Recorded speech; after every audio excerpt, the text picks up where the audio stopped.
Welcome to this Grape City webinar entitled ComponentOne DataEngine Deep Dive. My name is John Jubak, Product Architect at Grape City, and over the next hour or so, we'll learn about the nuts and bolts of ComponentOne DataEngine, how you can use it in your own applications, or use it offline for self-contained data analysis.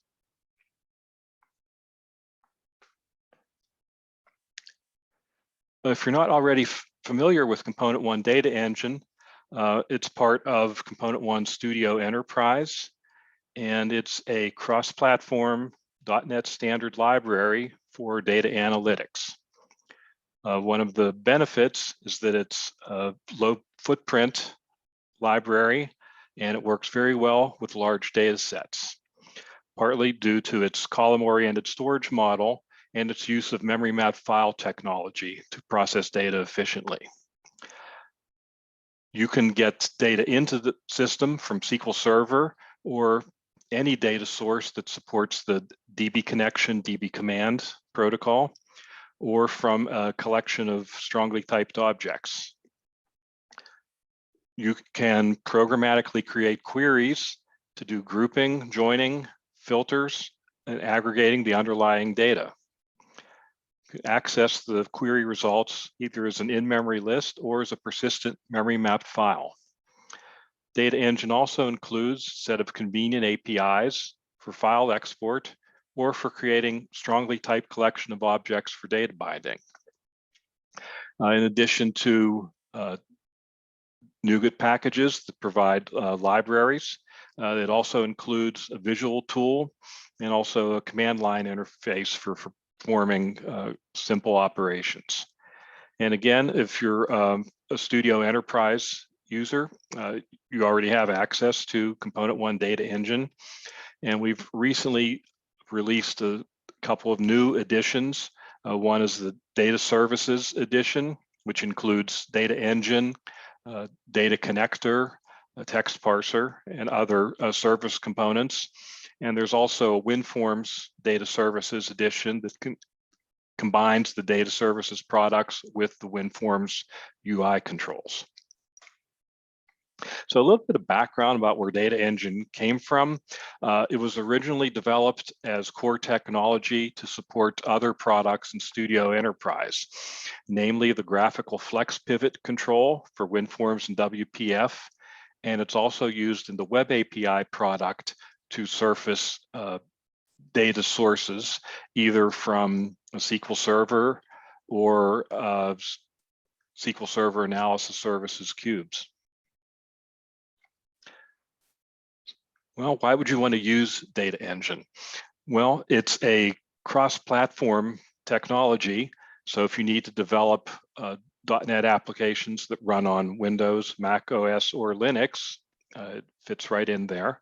If you have large amounts of unstructured data, or perhaps you need to combine data from various data sources of different formats.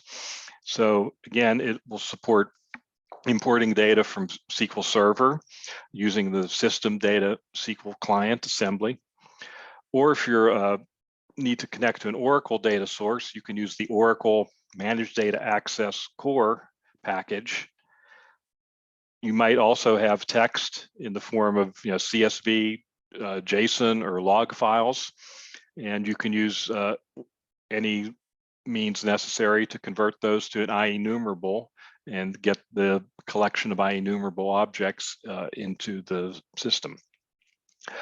Also included in the ComponentOne Data Services is a product called ComponentOne Data Connector, and this provides native connections to various third-party data formats such as Kintone, Salesforce, Dynamics 365, or even just plain old OData with or without OAuth 2.0 support.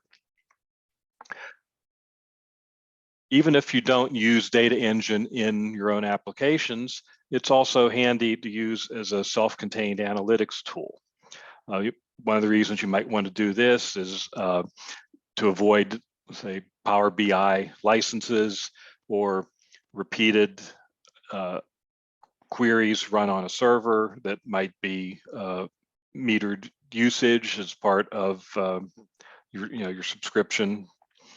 So that's where the data engine workbench comes in, and that's a standalone tool that you can use to import data, run queries, and view the results.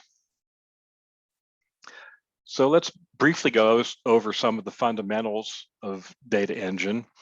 The first one is base table, and this simply refers to an external source that provides a data table that is imported into data engine workspaces. So there are two means for getting a data engine get base table into the system. There's a DB connector object, which takes a database as an input source. And there's an object connector class for importing from an IEnumerable collection. A workspace is simply a folder that contains all of the base tables and query results. So here's where we use the memory map files to read and write tables and queries. A query is an operation that retrieves data from one or more base tables. So you can perform grouping and aggregation via a query. You can also use a query to join disparate data sources. For example, you might have a SQL Server table that's imported, and you need to provide related data that you might have in a CSV or text file. So you can use queries to perform those joins. Queries also support range and filter operations. The distinction there is that ranges are optimized for the internal indices the data engine creates, and a filter operation is not and iterates over all the rows in the result columns. So data engine provides several NuGet packages. The primary package is C1 DataEngine.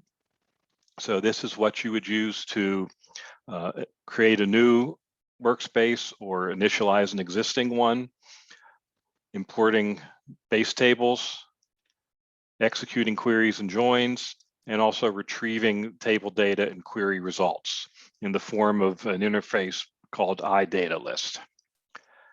The data engine API package sits on top of the core package and provides some useful helper functions, such as creating bindable collections from an iDataList result. It also allows you to sort table and query data, output that data to any text writer object. And it can also serialize queries from JSON input.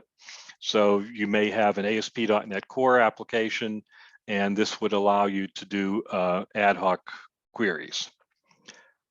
Another NuGet package that's not something you would include in your application, but it provides a standalone command line tool. And this lets you do common operations such as importing. So you might want to do the import via the command line and not have to write code to get the data into the system. You can also list table and query results. And you can also use the command line tool to delete unwanted tables or query results.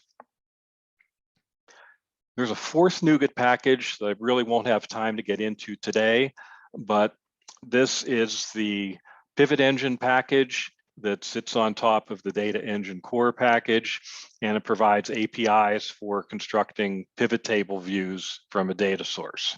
So here a data source can be any IEnumerable, can be a workspace table that was imported into Data Engine, or it can also be a SQL Server Analysis Services cube. So if you've used our FlexPivot control before, you'll be familiar with the various field collections that define a pivot table structure, such as row, column, value, and filter fields. This diagram shows how data gets into the workspace from an external source. So if you have a SQL Server instance, or you're using ComponentOne Data Connector, then you would use the DB connector object to get individual base tables into your workspace. If you have IEnumerable collection, then you would use the object connector class. So let's say you have a CSV file or a JSON file. There's no direct method to get those into a workspace, but you can use any third-party package such as CSV Helper or Newton JSON package to get those into an IEnumerable format, and then use the object connector to import the base tables into a workspace. So I have several walkthroughs prepared today. The first one is a simple console app that demonstrates how to import data from SQL Server and what it looks like to execute a query in code, and we'll view the output results as CSV file. Then we'll demonstrate a WinForms app that uses the same data and queries as the console, but this time it'll display the results in a WinForms data grid. Then we'll look at the DataEngine Workbench application, and we'll see that you could achieve the same results as the other two applications, but all without coding. And it also gives you some simple data visualization options.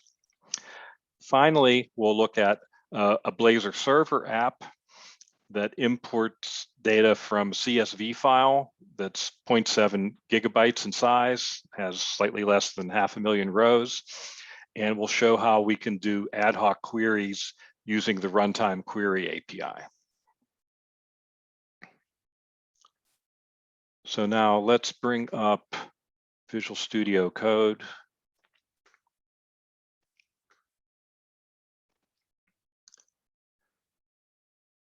So here I have a console application. I'll briefly look at the project file. So we have references to the C1 DataEngine package, the C1 DataEngine API package, and also the System Data SQL Client package. So taking a look at the main program, the first thing I do is create a new workspace object, and I initialize it to an absolute or relative path. And if there's any data there beforehand, I'll clear that. Then the first if statement imports data from a SQL Server table. So I do that by creating a new SQL connection object to a local instance of the Northwind database. And I provide a simple select statement to get the invoices table. Then I create an instance of DB connector, and I pass it in the workspace, the connection object, and also the command object. Then I call the get data method to import the data as a table called invoices, and I save the workspace. So once I've done that, then I have all of my SQL Server data into my DataEngine workspace, and I work with the DataEngine workspace directly from that point on. I don't need to do SQL Server unless I add additional tables.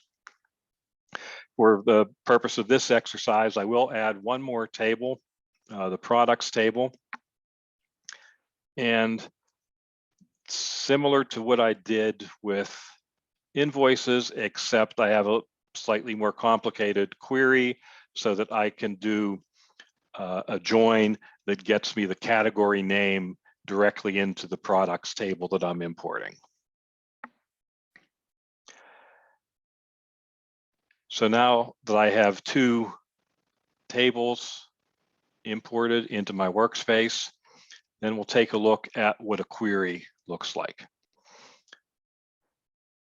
So I determine that if I determine that I don't have a query of a certain name, then I'll go and execute this code. So the first thing I do is call the table method on the workspace, get the invoices table as a dynamic object. So it's not actually loading that table data into memory just gives me a dynamic reference so that I can access individual columns in the query. The next step is to call the query method of the workspace. So here I'll pass in the name of the query, and the way I specify the columns that I'm interested in is with an anonymous C# object.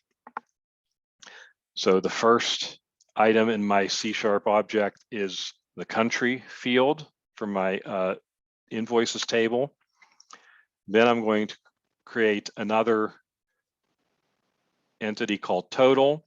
And here I'm going to use the op class so that I specify a summation of all of the extended price columns for the individual country values. So once I've done that, then I can execute the query. Having executed a query, then I can call get query data to get an iDataList instance with the results. And for this particular example, I'm going to sort the data in descending order on the total value. Then I call the write method from the API package to dump that data out to the console as in CSV format. So let me bring up a command prompt to show you what that would look like. So I'll run the program, which will execute all the queries, and then we'll go back and look at the code that sets up the query and match that up with the results. So I'm just going to do .NET run.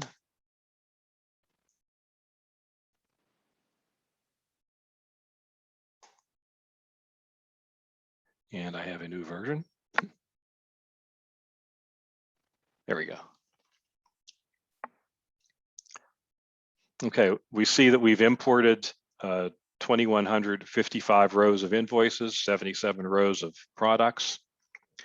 And for our first query, we're grouping by country and in descending order of total. So now let's take a look at the next query. In this case, I'm going to demonstrate the use of a filter so that I'm going to perform a query that's similar to the one I had, except that I'm going to restrict the products to those that contain the word tofu in their name. So I use this special syntax _filter. Then I reference the product name column. I use the containment operator in the string tofu. Then I'll include the product name field so we can see the results of that. Then I'll continue to group by country and also sum the extended price values. So for the next set of results, we see that we have only products with tofu in their name. And for each of those products, we have a grouping of country and the total sales for each. Now let's take a look at the use of multi-part queries. In some cases, the original data that we've imported may not have the information in the exact form that we want it. One common occurrence would be if you import date time fields, you may want to do queries based upon just the year or just the month, for example. So in that case, we're going to do a query that uses the DT_part operator. So the first thing I will do is get a handle to the invoices table again. Then I'm going to create a parent query, unnamed, but again, using the same anonymous C# object syntax. So my first line says _base equals star, which is shorthand for give me all the fields without me having to enumerate them all. Then I'm in effect creating a calculated field called year, and that's based upon the order date field in the invoices table, and the DT part operator takes the field name, and it also takes the date time parts value. So I could specify year, month, day, other individual components of a date time value. So now that I have that parent query, I could build another query on top of that. So here I'm going to create a query called yearly total. And instead of going to the invoices table, I'm going to reference the year from the parent, and I'm going to reference extended price from the parent as well, and sum all of those values and call that total. So going back to the console now, we see that I have groupings for individual years containing the sum of all the extended price values. And earlier I mentioned that you could perform joins from disparate data sources. So the final example here is an example of that, where I get a handle to the invoices and also the products table. So as I did previously, I'm going to create a query in two parts. This time my parent query is going to be a join. So it has slightly different syntax. So the first part of the join query is I specify the base table, in this case invoices. Then I'm going to specify the fields I want to get from the secondary table, and also the relationship that matches primary and secondary tables. So in this case, the identifier products is just a placeholder identifier. And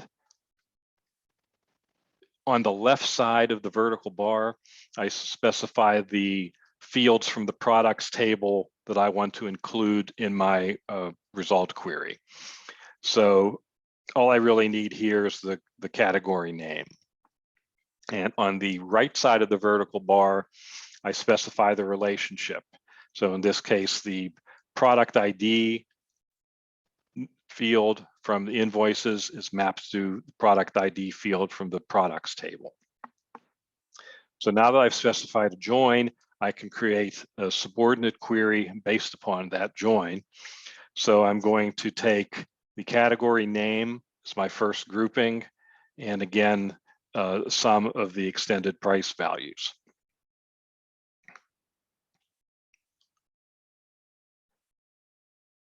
So if we look at the final result, we see that I get the names of the product categories and the sum of all the sales values.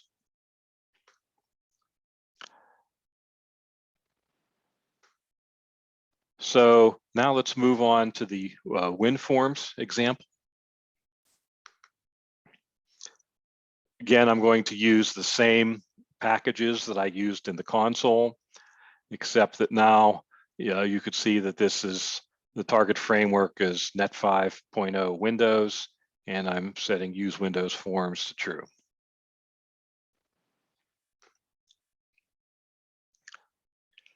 So the code is almost exactly the same as what we had in the console app. Create a workspace in the same way, import data in the same way. Queries are specified in the same manner. The only difference is that I'm going to provide a menu in the application, and when the user clicks that menu, then I'm going to call the appropriate, pass the appropriate query name to the get query data API. And in this case, I'm going to assign that iData list directly to the data grid.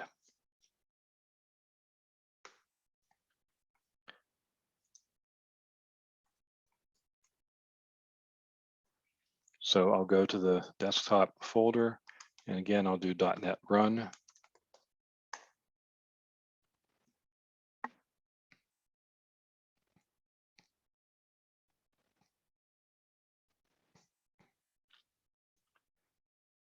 Okay, now I have a window with a menu item. So when I click that, I get totals by country, but grouped by tofu product, totals by year, and lastly, totals by category.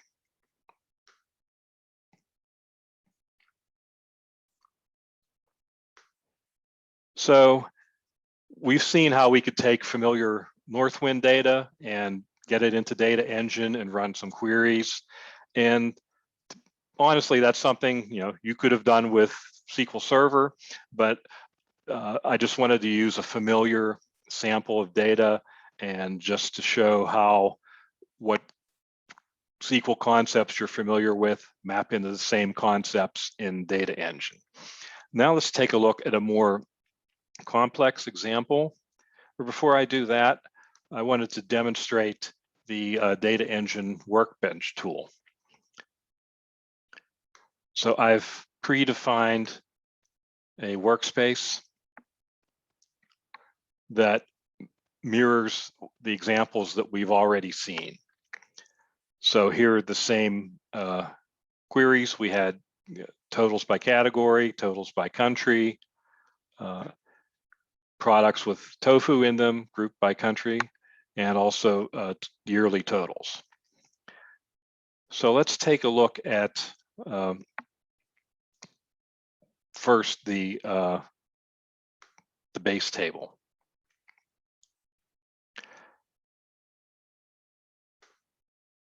So here we have all of the fields in the invoices table, likewise in the products table. And you can create queries using the Workbench API. So let's build one on the fly here, show how that's done. So I'll pick a table, pick the invoices table.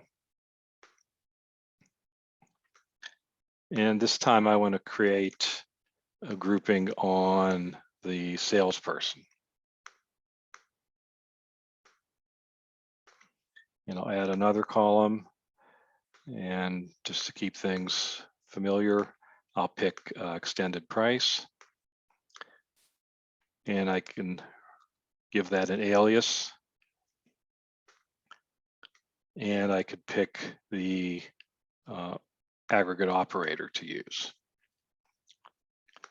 So if I wanted to, I could provide a range here to limit the scope of the records that I'm considering for my query.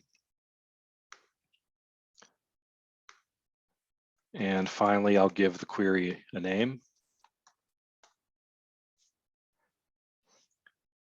And it shows in the JSON format the text that will be passed to the workspace using the runtime query API.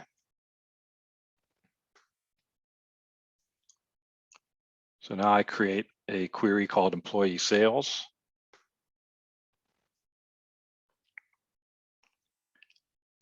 And I could take a look at that. So it shows me salesperson in total in the grid. If I wanted to change the representation, I could pick edit, and then I could pick a different control. So let's say I wanted to use a tree map control. Then I would pick a category, in this case, salesperson. And for values, I'll pick total. So it provides a more graphical representation of which total groups are larger.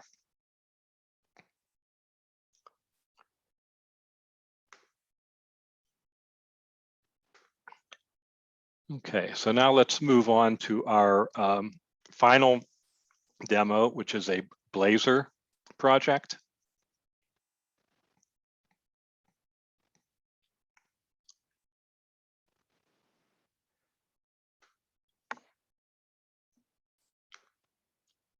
And this time, instead of the Northwind data, I have a CSV file that I've previously imported that contains 10 years worth of data from NFL games down to the individual play level.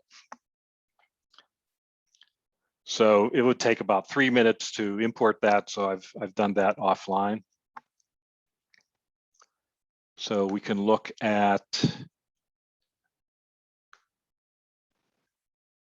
the how we would use DataEngine in a Blazor sample.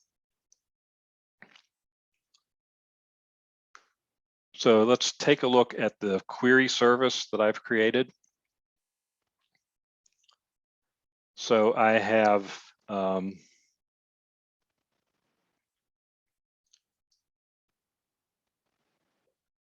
query called field goals, which gets data from the plays table, and I create a range query that shows me which plays, limits the result set to only field goals that were attempted. So I'll show the result of those attempts and how many of each. So that one's a pretty simple query. So let me go and start that one.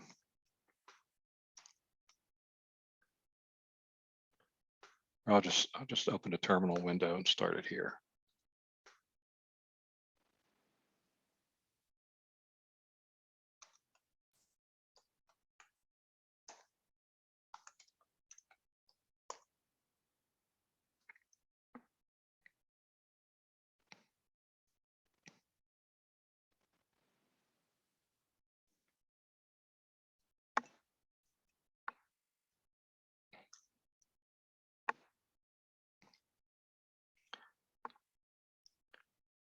Okay, so this has created a Blazor server application running on localhost port 5001.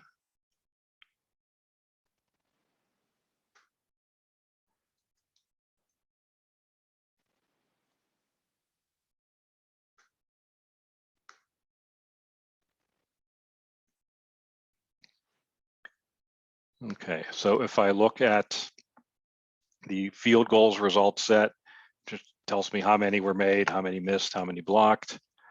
But I've also implemented something that takes query parameters from the end user and builds a result set accordingly. So let's bring up that touchdowns page.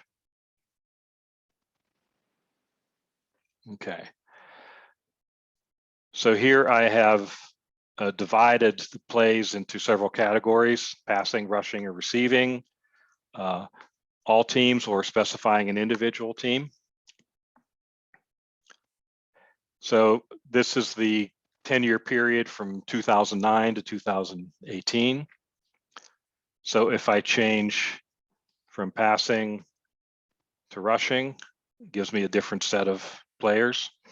Likewise, if I change from all teams to a specific team, it will show me the top 10 individuals. So let's go back to the code and see how we did an ad hoc query.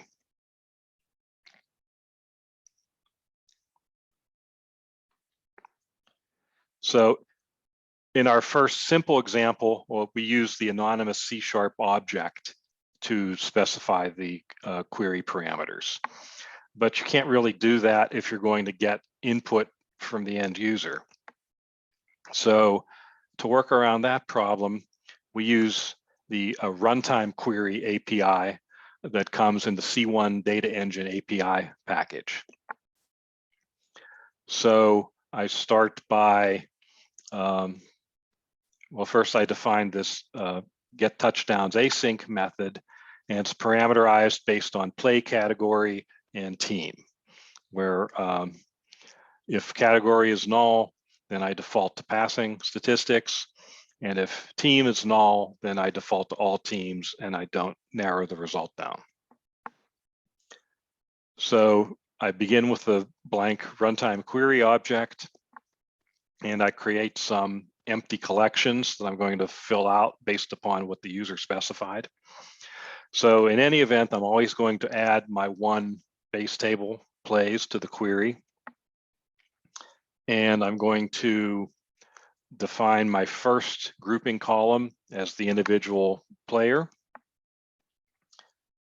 And my second is going to be the count of the number of instances of the particular data set that we're looking at.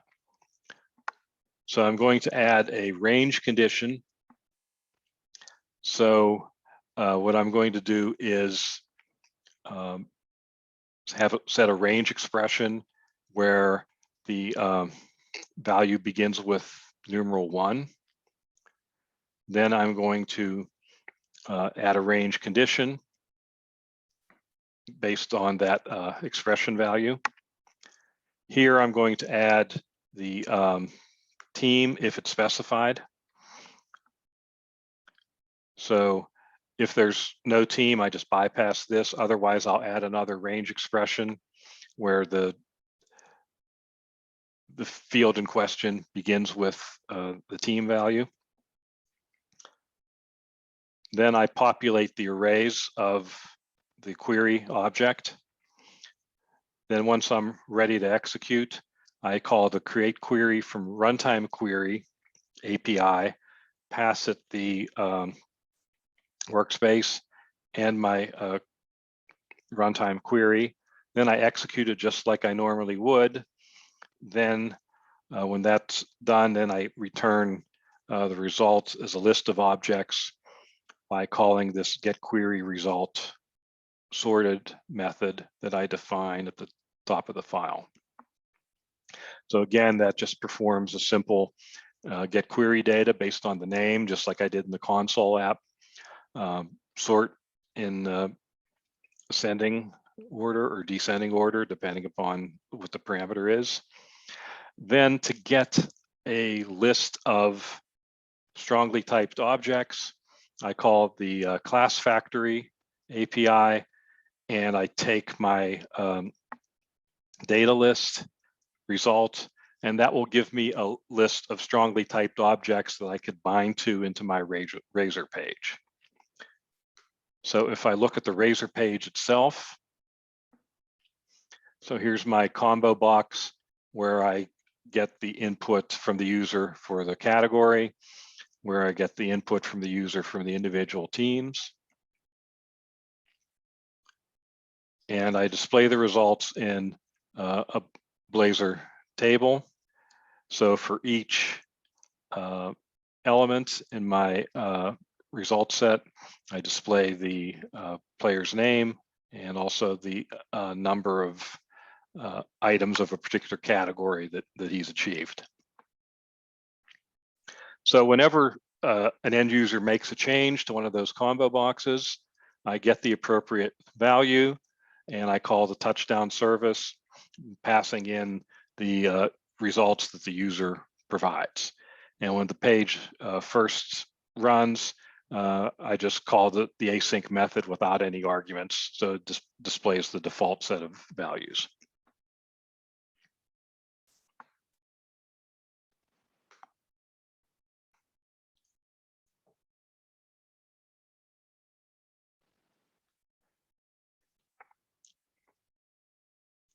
So if you're interested in looking at the demo projects, those are available on GitHub under my account, Jay Jubak. And there's a DataEngine webinar project that has the console app, the WinForms app, and the Blazor server app.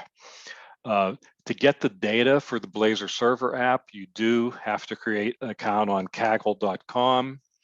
I didn't want to include it on GitHub because it's a fairly large file, but there are instructions within this GitHub project that tell you how to get the data and how to run the various sample projects.